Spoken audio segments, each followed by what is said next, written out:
De l'ombre des tranchées aux lumières froides des salles d'interrogatoire, la guerre n'est pas seulement une question de balles et de canons. C'est une bataille psychologique, un combat pour l'âme humaine. L'histoire que nous allons explorer aujourd'hui est l'une des plus sensibles et des plus méconnues de la Seconde Guerre mondiale. Imaginez un instant, des hommes qui, hier, portaient l'uniforme de la Wehrmacht, les fiers soldats du Troisième Reich, se retrouvent capturés, prisonniers sur la terre de France. Leurs familles, leurs camarades les croient fidèles à la croix gammée, mais dans l'obscurité des camps de détention, une autre vérité émerge. Une vérité faite de désespoir, de pragmatisme ou, pour certains, d'une haine idéologique bien plus profonde. Comment la République française a-t-elle réussi à briser le serment du soldat allemand? Pourquoi des prisonniers de guerre, censés être intouchables par les conventions, ont-ils choisi, ou ont été contraints, de trahir leurs anciens frères d'armes pour devenir les informateurs de leurs geôliers? Avant de plonger dans les arcanes de cette guerre secrète, une faveur pour le canal. Si l'histoire militaire, dans toute sa complexité humaine, vous passionne, si vous croyez que ces récits doivent être conservés et analysés, alors c'est le moment de nous le montrer. Prenez quelques secondes. Abonnez-vous pour ne manquer aucune de nos prochaines investigations, laissez un j'aime si l'émotion est déjà au rendez-vous, et surtout, dites-nous en commentaire depuis quel pays et quelle ville vous regardez cette vidéo. Votre soutien est vital pour que ces histoires traversent le temps. Le titre est clair, mais la réponse est vertigineuse. Nous allons découvrir les mécanismes précis, les failles psychologiques et les stratégies cyniques qui ont transformé des soldats allemands capturés en précieux espions au service de la France. L'histoire, encore une fois, nous rappelle que la loyauté a un prix, et parfois, ce prix est l'âme même. L'année 1944 marqua le début de la fin pour la Wehrmacht sur le front occidental. Le débarquement allié en Normandie, l'ouverture d'une nouvelle brèche et la rapidité de l'avancée subséquente à travers la France ont provoqué un afflux massif et inédit de prisonniers de guerre, PG, allemands. Ces hommes n'étaient de plus les troupes triomphantes de la Blitzkrieg de 1940. Ils étaient les survivants d'une machine de guerre épuisée, souvent des conscrits inexpérimentés, ou des vétérans brisés par les fronts de l'Est. La capture, en soi, était un choc psychologique violent, un effondrement de la propagande du Reich qui leur promettait la victoire finale et l'invincibilité. Pour le soldat allemand moyen, endoctriné par des années de rhétorique nazie, la reddition n'était pas seulement une défaite militaire, c'était une trahison cosmique. Ils avaient cru à l'image d'une Herrenvolk, race des seigneurs, destinée à dominer et se retrouver enchaînés, affamés, sous la garde de soldats français ou alliés, qu'on leur avait appris à mépriser, créait une dissonance cognitive insupportable. Ce moment de rupture, cette désillusion profonde, fut la première brèche que les services de renseignement français, fraîchement restructurés et avides d'informations après des années d'occupation, exploiteraient avec une efficacité chirurgicale. Les officiers du 2e bureau, puis du Bureau central de renseignement et d'action BCRA de la France libre, comprirent rapidement que la masse de prisonniers était une mine d'or opérationnelle bien au-delà de la simple logistique. La Convention de Genève, tout en protégeant les PG, laissait une zone grise dans l'art de l'interrogatoire, un espace où la manipulation psychologique pouvait transformer la loyauté inébranlable en collaboration forcée ou volontaire. Ils ne cherchaient pas les simples détails tactiques, cela était obtenu par des méthodes plus directes. Ils cherchaient des informateurs de terrain, des hommes capables de pénétrer la psyché et la structure des unités allemandes, des individus qui, une fois retournés ou infiltrés, pourraient fournir des renseignements stratégiques sur le moral, les intentions, et surtout, les mouvements des troupes ennemies dans les poches de résistance toujours tenues en France, notamment sur les côtes atlantiques. La première étape fut donc d'identifier non pas les chefs, mais les plus vulnérables, ceux dont les lettres révélaient une inquiétude pour leur famille sous les bombardements alliés, ceux qui exprimaient un doute sur Hitler, ou encore, plus pragmatiquement, ceux dont l'état physique dénotait une profonde privation. La faim, le manque de cigarettes, la promesse d'une simple douche ou d'un bol de soupe chaude devinrent des leviers puissants, des outils plus efficaces que n'importe quelle menace. L'historien militaire Marc Lebris décrira plus tard cette période comme une chasse aux âmes, où la frontière entre l'interrogatoire éthique et la coercition morale s'estompait dans l'urgence de la libération. L'isolement était le premier instrument. Un soldat séparé de ses camarades perdait le soutien du collectif et devenait plus perméable aux suggestions. C'est dans ce vide moral et émotionnel que le renseignement français allait commencer à tisser sa toile, offrant un marché à ses captifs. La survie, le confort, et pour les plus chanceux, une réhabilitation idéologique, en échange d'une simple chose, la vérité. Une vérité qui était, pour le Reich, la pire des trahisons. La capture ne se résumait pas à un simple changement de statut, passant de chasseur à chassé. Elle était, pour beaucoup de jeunes soldats allemands, la révélation brutale d'une réalité amère. Une confrontation directe avec l'échec de la machine de propagande nazie qui avait forgé leur identité pendant plus d'une décennie. Dans l'euphorie des premières victoires, le Reich avait promis une guerre éclair, une domination aryenne rapide et implacable. Se retrouver dans un camp de fortune, en France, terre que l'on pensait conquise à jamais, était un traumatisme fondateur. C'est ici, loin du rugissement des canons et de la pression du commandement, que les fissures idéologiques commençaient à apparaître. Le premier choc était physique. La faim, la saleté, la promiscuité, des conditions souvent loin de l'image de la grande armée véhiculée par Goebbels. Dans l'environnement contrôlé du camp, les interrogateurs français n'avaient pas besoin d'user de la torture physique, ce que les conventions de Genève interdisaient strictement pour les prisonniers de guerre. Ils appliquaient une forme de pression psychologique subtile, mais dévastatrice. Ils commençaient par semer le doute. Les officiers français et les agents du renseignement, souvent des bilingues ou d'anciens émigrés allemands anti-nazis, des bretelles, comme ils étaient surnommés, présentaient aux captifs des preuves irréfutables de la situation réelle sur les fronts. Cartes des avancées alliées, photos des villes allemandes bombardées, articles de journaux étrangers décrivant les défaites cuisantes à l'Est, autant d'éléments contredisant la vérité officielle de Berlin. Pour le soldat, souvent coupé du monde extérieur depuis des mois, cette avalanche d'informations contradictoires créait une crise existentielle. Il n'était plus le héros invaincu, mais l'outil d'une cause qui s'effondrait visiblement, menaçant sa propre famille restée au pays. Cette manipulation de l'information était ciblée.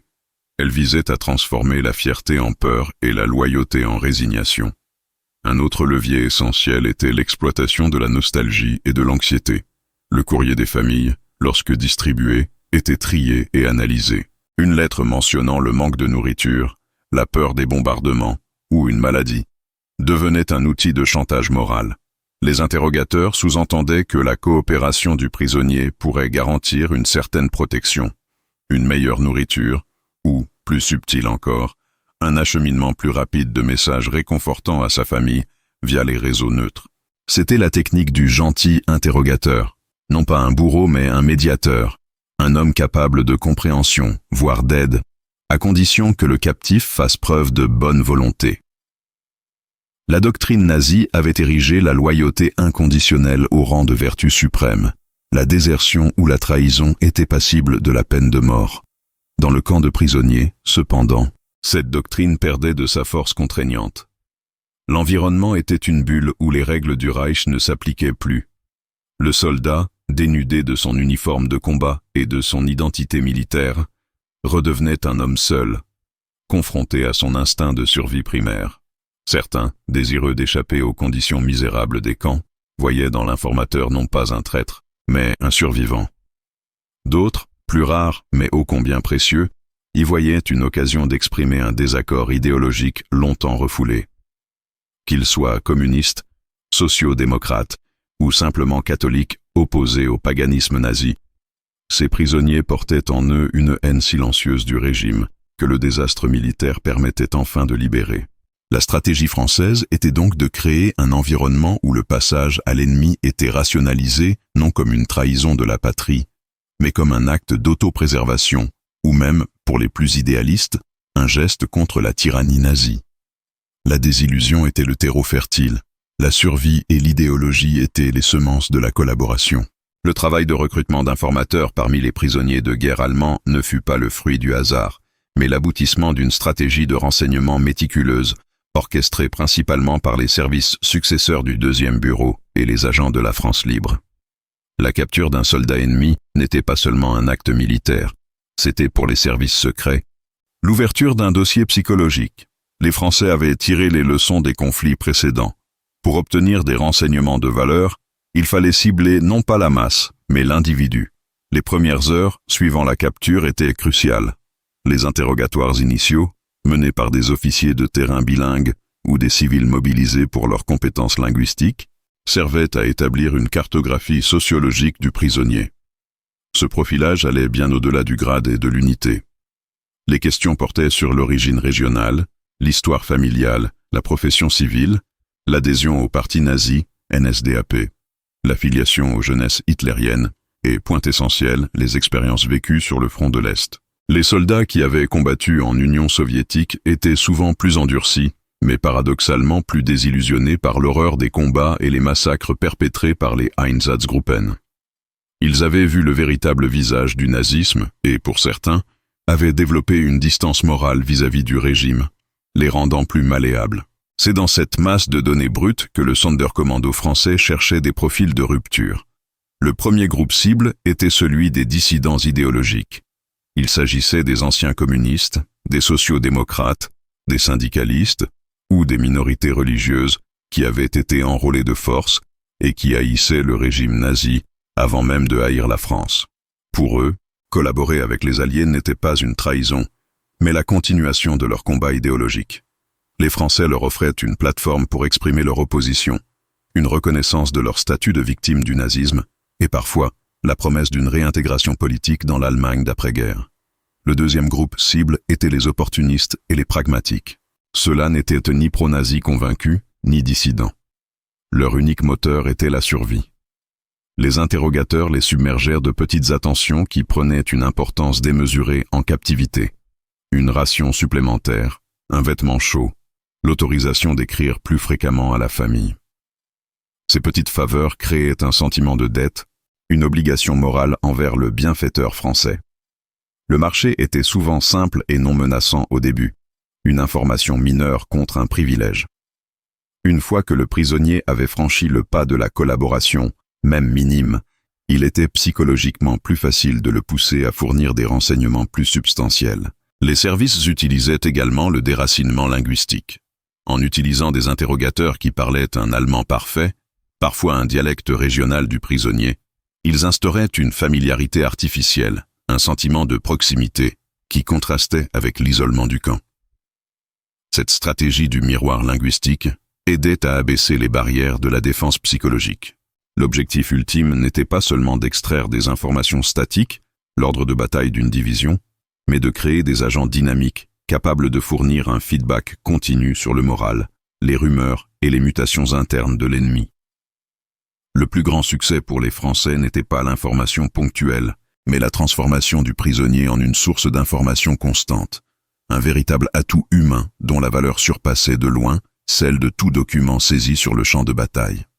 Parmi la foule des prisonniers de guerre, la minorité la plus précieuse et la plus fiable pour le renseignement français était celle des dissidents idéologiques. Ces hommes ne trahissaient pas leur patrie par opportunisme ou par lâcheté face à la faim, mais par conviction profonde que le régime nazi était l'ennemi le plus dangereux, non seulement pour l'Allemagne, mais pour l'humanité entière.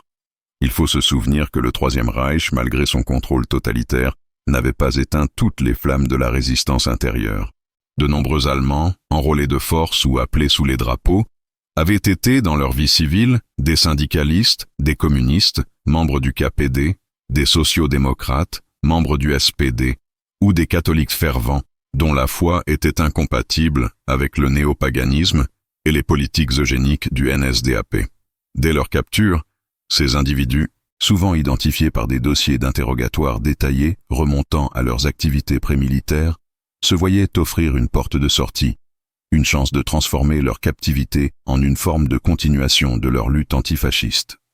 Les Français, en étroite coordination avec les services alliés, et parfois en utilisant des figures d'anciens émigrés allemands anti-nazis comme médiateurs, mettaient en place des programmes spécifiques pour ces prisonniers d'opinion. L'approche était radicalement différente de celle utilisée pour les opportunistes. Ici, on ne promettait pas des cigarettes, mais une réhabilitation morale et politique. On les considérait comme des alliés potentiels, des hommes capables de participer à la construction d'une future Allemagne démocratique et pacifique. Leur collaboration prenait une dimension idéologique noble. Elle visait à accélérer la chute du nazisme, à minimiser le coût en vies humaines et à éviter la destruction totale de leur pays sous les bombardements alliés.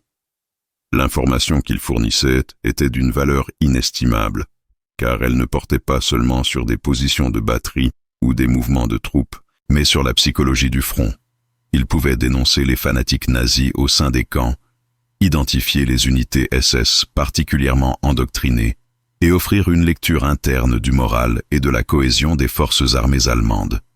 Le renseignement français utilisait ces informateurs pour des missions allant au-delà de l'interrogatoire statique. Certains étaient réintégrés dans la clandestinité, devenant des agents doubles au sein des poches de résistance allemande ou, après la guerre, des cadres pour la dénazification et la rééducation dans les zones d'occupation alliées. Le paradoxe de leur situation était déchirant.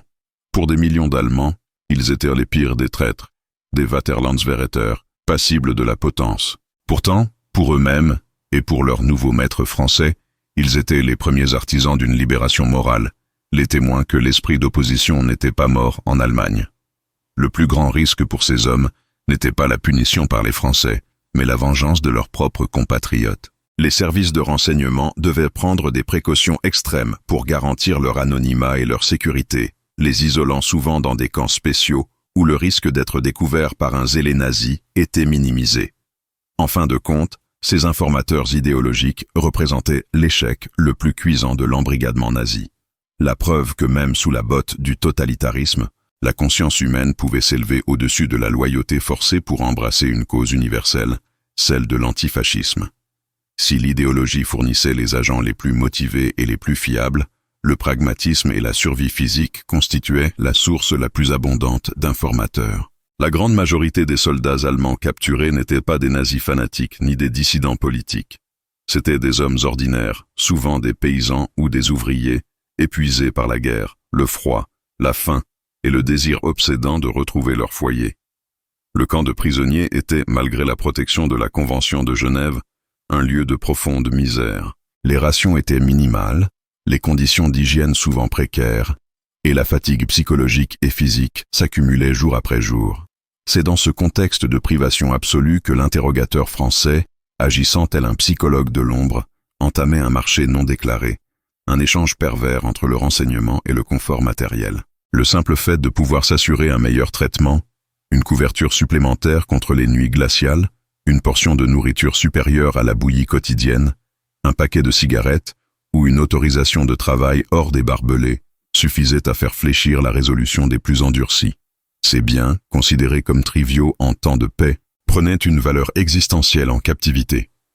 L'approche française était graduelle et ciblée, exploitant la pyramide des besoins du captif. Un prisonnier visiblement amaigri ou malade était une cible privilégiée. L'agent de renseignement, souvent un homme au physique bien nourri, apparaissait comme le détenteur du pouvoir sur la vie et la mort du détenu. Le marché débutait par des concessions mineures, une consultation médicale, un meilleur lit dans le baraquement, en échange d'informations anodines sur l'organisation de sa compagnie ou le nom de ses supérieurs. Une fois cette première étape franchie, la transgression du serment était établie. Le prisonnier était désormais dans un engrenage de collaboration. Les Français utilisaient également la peur du transfert. Les camps étaient classés.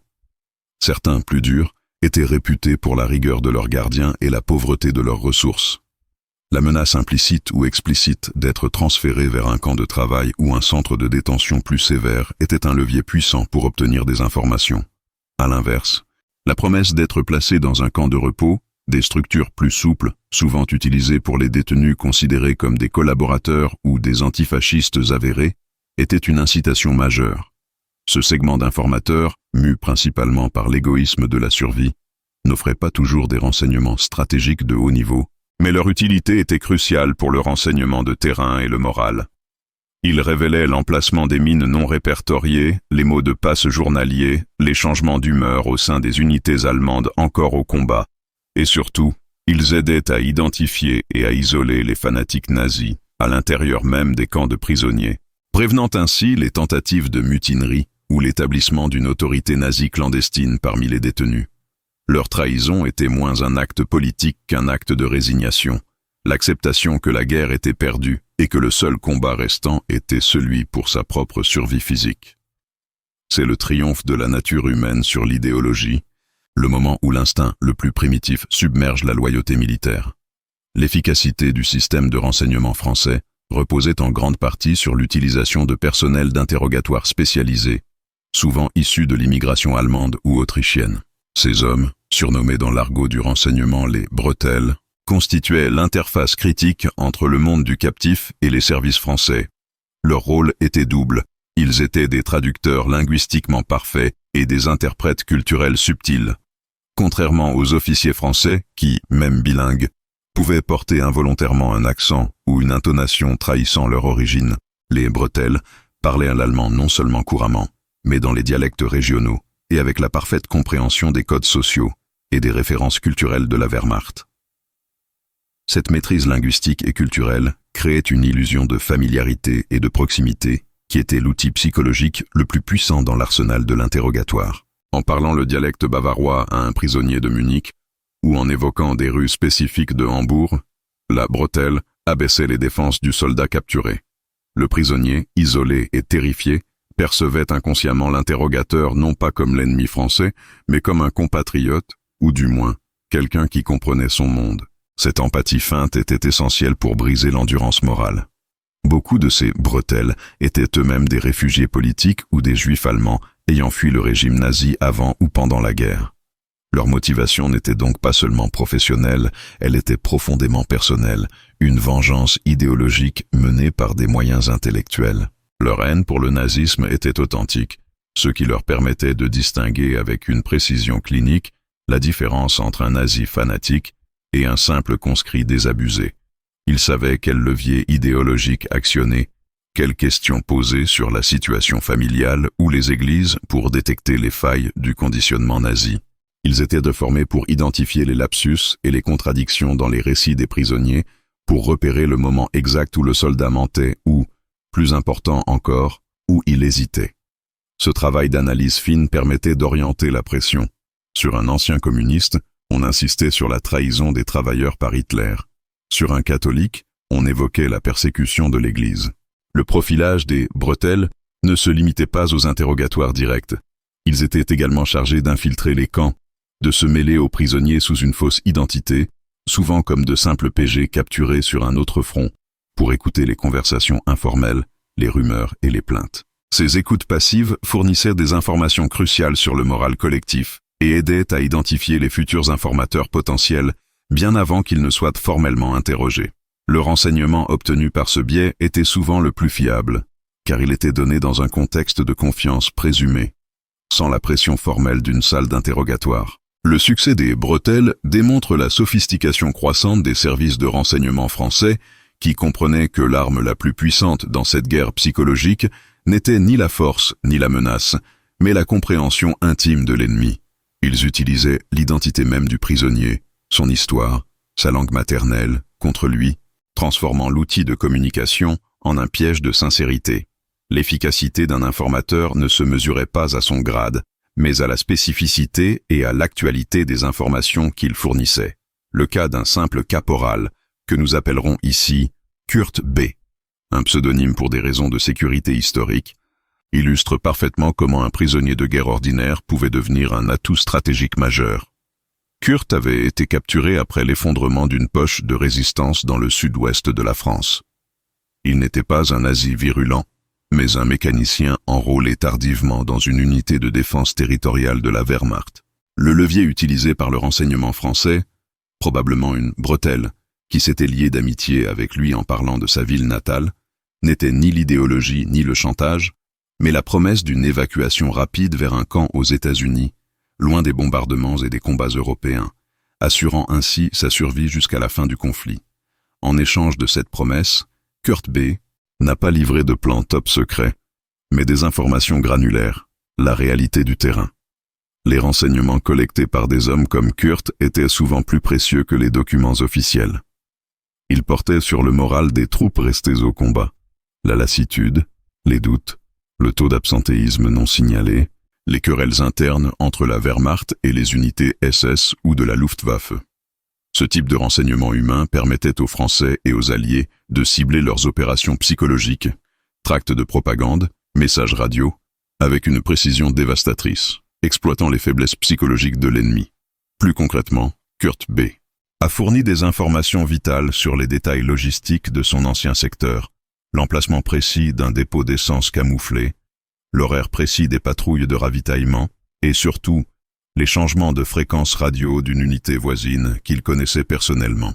C'est l'accumulation de ces détails, souvent jugés insignifiants par le prisonnier lui-même, qui composait une image opérationnelle complète. Par exemple, la révélation de l'emplacement d'un poste de commandement temporaire camouflé dans un village reculé, information qu'un officier ne livrerait jamais mais qu'un simple soldat connaissait pour y avoir livré des repas, pouvait conduire à une frappe aérienne ciblée désorganisant toute la défense du secteur. Un autre type d'information cruciale était l'identification des agents doubles ou des infiltrés nazis dans les camps de PG eux-mêmes. Certains nazis zélés tentèrent de se faire passer pour des prisonniers de guerre ordinaires pour surveiller les autres détenus et rapporter aux autorités allemandes, via des évasions ou des contacts clandestins, les noms des collaborateurs. Les informateurs comme Kurt B., en dénonçant ces espions internes, assuraient non seulement la sécurité des services français, mais facilitaient également le processus de dénazification précoce au sein des camps, permettant aux Français de trier les éléments irrécupérables des futurs cadres de l'Allemagne d'après-guerre. Leur impact n'était pas seulement tactique, il était stratégique et humain, transformant de petites informations en de grands avantages sur le champ de bataille et dans la gestion de l'après-guerre. Devenir informateur, qu'il soit motivé par l'idéologie ou la simple survie, était une décision qui engageait le prisonnier dans un marché faustien dont le coût moral et physique était immense. Pour le soldat allemand, la collaboration avec l'ennemi portait le poids écrasant de la trahison, non seulement envers le serment prêté au Führer, mais envers la communauté de ses frères d'armes. Ce fardeau psychologique était souvent exacerbé par la doctrine nazie, qui punissait la trahison avec une brutalité absolue, la peine de mort par pendaison étant la sentence la plus courante. La peur principale des informateurs n'était pas la punition par leurs geôliers français, mais la vengeance de leurs propres compatriotes. Même à l'intérieur des camps de prisonniers, le pouvoir du parti nazi ne s'était pas complètement éteint. Des éléments fanatiques de la SS, de la Gestapo ou du NSDAP, capturés eux aussi, tentaient de maintenir une autorité clandestine, un tribunal de l'ombre, chargé d'identifier et d'éliminer les délateurs ou les défaitistes. L'isolement était donc une nécessité vitale.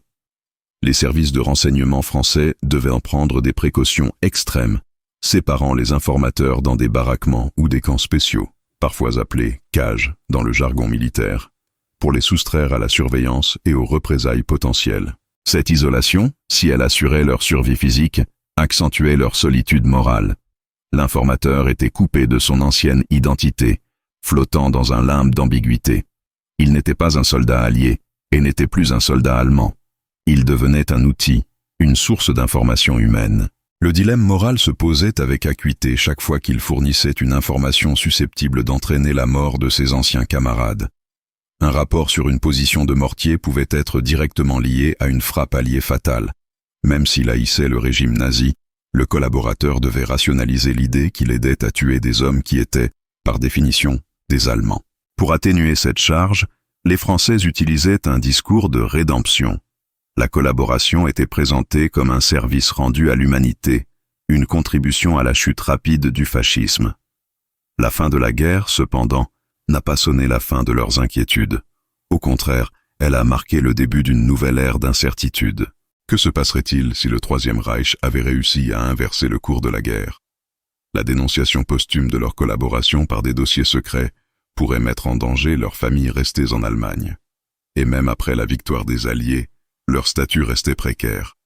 Ils étaient des collaborateurs de l'ennemi aux yeux de certains de leurs compatriotes et de simples ex-ennemis aux yeux de leurs protecteurs français. Ce double statut, teinté de suspicion et de honte, ferait de leur retour ou de leur réintégration dans l'Allemagne d'après-guerre un véritable parcours du combattant. Leur courage, ou leur cynisme, à fournir des informations était récompensé par la survie, mais au prix d'une blessure identitaire profonde, celle d'avoir franchi la ligne la plus sacrée du soldat, le serment de loyauté. Le fracas final de la Seconde Guerre mondiale, le suicide d'Hitler et la capitulation sans condition de mai 1945, loin de sonner l'heure de la délivrance pour les informateurs allemands, marqua le début d'une nouvelle et complexe période d'incertitude et d'ambiguïté. Ces hommes, qui avaient choisi ou avaient été contraints d'aider l'ennemi pour des raisons idéologiques, de survie ou de pragmatisme, se retrouvaient désormais dans un vide légal et moral. Ils n'étaient plus des ennemis actifs, mais ils n'étaient pas non plus des alliés reconnus. Leur destin dépendait entièrement des services de renseignement qu'ils avaient servis, et qui, une fois la guerre finie, n'avaient plus le même besoin impérieux de leurs informations. Le premier défi fut la gestion de leur statut. Pour la plupart des prisonniers de guerre allemands, la libération était un processus graduel, régi par des accords internationaux et des nécessités de reconstruction. Pour les informateurs, le processus était bien plus délicat. Les services français devaient garantir leur anonymat absolu pour plusieurs raisons vitales. Premièrement, par mesure de sécurité, la haine des nazis irréductible ne s'était pas éteinte avec le Reich. La vengeance était une menace très réelle. Deuxièmement, pour la protection des réseaux d'information et des méthodes de renseignement utilisées. Troisièmement, pour des raisons diplomatiques et d'ordre public, car l'opinion française n'aurait pas accepté de voir d'anciens soldats allemands être traités ouvertement en héros ou en amis, même s'ils étaient anti-nazis. La solution trouvée fut souvent l'isolement prolongé ou la réaffectation discrète. Certains informateurs jugés d'une fiabilité et d'une utilité exceptionnelles furent conservés par les Français et parfois par les services américains ou britanniques pour des missions de dénazification et de rééducation en zone d'occupation. Leur connaissance intime des structures du parti, des mentalités et des figures régionales nazies faisait d'eux des agents parfaits pour identifier les anciens cadres cherchant à se cacher. Ils étaient employés dans des centres de tri, des programmes de rééducation pour d'autres prisonniers, ou même comme interprètes au sein des commissions d'enquête. C'était une forme de réhabilitation, mais elle s'accompagnait souvent d'un ostracisme social, car leur passé devait rester secret. Pour ceux qui souhaitaient simplement rentrer chez eux, la situation était périlleuse. Ils étaient généralement libérés sans tambour ni trompette, avec de faux papiers ou des certificats ambigus pour masquer les années passées à collaborer. Ils devaient affronter non seulement les ruines de leur pays, mais aussi la suspicion de leurs concitoyens. Dans l'Allemagne en reconstruction, le manque de preuves concrètes de leur antifascisme antérieur les laissait vulnérables à la stigmatisation de ceux qui avaient souffert la défaite, mais avaient conservé leur honneur militaire.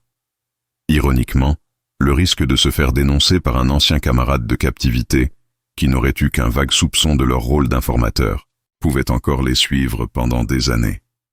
La France, tout en reconnaissant leur service, offrait rarement plus qu'un silence protecteur. Leur rôle était un secret d'État, un témoignage des zones grises de la guerre. Ces hommes, qui avaient échangé leur loyauté contre la vie ou la conviction, finissaient par payer le prix de leur choix par une existence marginalisée et souvent anonyme. Ils étaient les fantômes de la guerre secrète, ceux qui avaient contribué à la victoire des Alliés par la trahison de leur propre camp, et dont l'histoire restait enfermée dans les archives. Un rappel poignant que la fin d'un conflit n'est jamais la fin de la souffrance de ceux qui ont été contraints de faire les choix les plus extrêmes. Leur destin est la preuve que dans la guerre, le salut individuel se paie souvent par l'effacement de l'identité. L'histoire des prisonniers de guerre allemands, devenus informateurs au service du renseignement français pendant la Seconde Guerre mondiale, est un rappel brutal que la guerre est, avant tout, une affaire d'êtres humains et non de simples statistiques. Les motivations derrière cette collaboration ne sauraient être réduites à une unique cause, mais forment une mosaïque complexe où l'idéologie, le pragmatisme et la pure nécessité de survie s'entremêlent. Le succès des services français à recruter ces délateurs réside dans leur capacité à exploiter les failles du système nazi et les vulnérabilités psychologiques de l'homme sous la contrainte. L'effondrement de la Blitzkrieg, la dévastation de l'Allemagne et l'éloignement du front avaient d'abord semé la graine de la désillusion, transformant des soldats fanatiques ou résignés en individus isolés, dont l'unique priorité était de survivre à l'effondrement. L'utilisation stratégique des privations matérielles, la faim, le froid, l'isolement a permis de créer un marché où la loyauté valait moins qu'un bol de soupe chaude ou une promesse de sécurité. Cependant, les informateurs les plus précieux étaient ceux qui haïssaient le Troisième Reich pour des raisons idéologiques profondes, les communistes, les sociaux-démocrates, les syndicalistes, qui voyaient dans la collaboration une occasion de continuer leur combat contre Hitler. Pour ces hommes, servir la France ou les Alliés n'était pas une trahison de la nation allemande, mais un acte de fidélité à une Allemagne meilleure et démocratique. C'est l'ambivalence de cette situation qui confère à leur histoire toute sa force dramatique. Ils étaient à la fois les survivants les plus habiles et les traîtres les plus décriés, condamnés à une existence dans l'ombre même après la victoire des Alliés. Leur vie post-conflit fut souvent marquée par le silence, l'anonymat et le risque constant de représailles. En fin de compte, l'histoire de ces prisonniers révèle que le serment militaire n'est pas une barrière infranchissable face aux forces combinées de la peur, de la conviction et du désespoir. Elle rappelle que même dans le conflit le plus idéologique de l'histoire moderne, l'instinct humain de survie et la fidélité à ses propres valeurs priment souvent sur l'allégeance forcée à un régime tyrannique. Leur collaboration a été un moteur invisible de la victoire, fournissant aux Alliés des informations cruciales sur le moral, les mouvements et les intentions de l'ennemi. C'est une page de l'histoire de la Seconde Guerre mondiale faite de nuances de gris, où la moralité est déformée par l'urgence et où la trahison de l'uniforme devient, pour certains, le seul chemin vers la rédemption personnelle. L'ombre de leur choix pèsera à jamais sur leur mémoire, mais leur histoire est fondamentale pour comprendre la guerre non pas seulement comme un choc de nations, mais comme une série infinie de choix individuels sous la pression la plus extrême.